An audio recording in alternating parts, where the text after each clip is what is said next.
God will punish you now and forever. God punish you now and forever.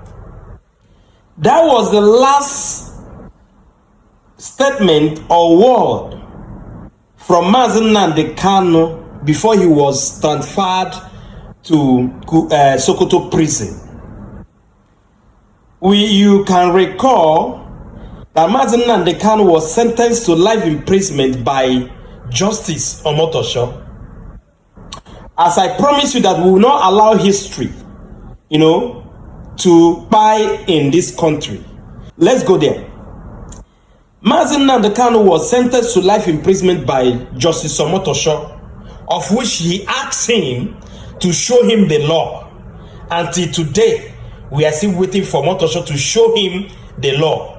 Over the months after the sentence, Nnamdi Kanu and his legal team applied to the federal government for Nnamdi Kanu to be transferred from Sokoto prison to Kuje prison in Abuja.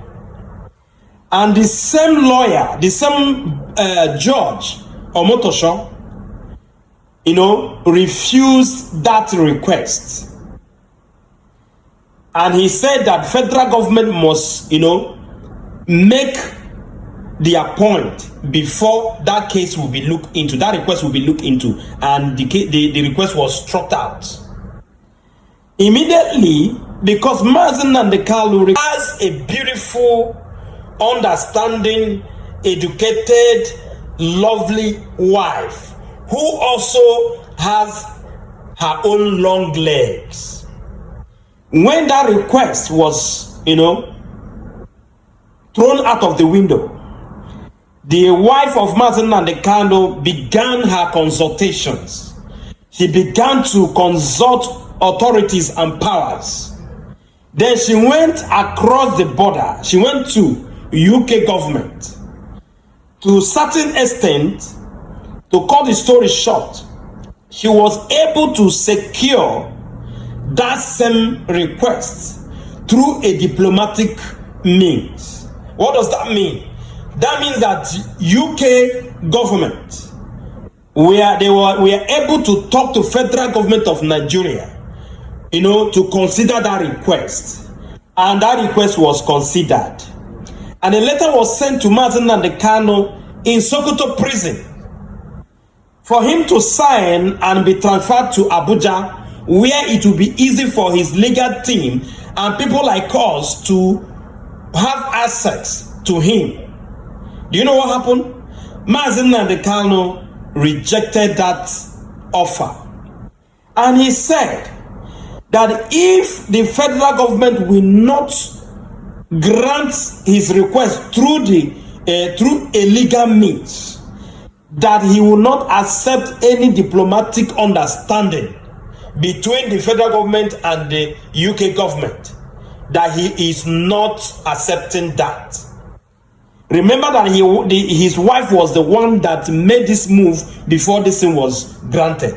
Now the wife is shouting and writing up and down on social media, trying to make every person they want to understand that she has been able to secure the same request that her husband was requesting from federal government through a diplomatic means. But the husband said no, that if it is not through the court, that he is not coming. I don't know. Is this really making sense? That Onyendu that we are waiting for to come down to Abuja so that we will have access to him, so that life will be a little bit better. We don't want to be traveling from here to Sokoto to see all those Alamadri, to see all those, I don't know how dirty that place is.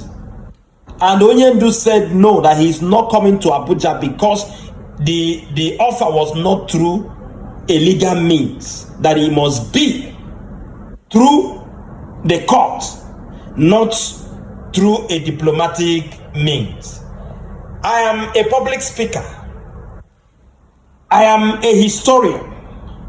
I may not really understand or know better why he said that if he accepts this, that it may affect his what do you call it, appeal in the future.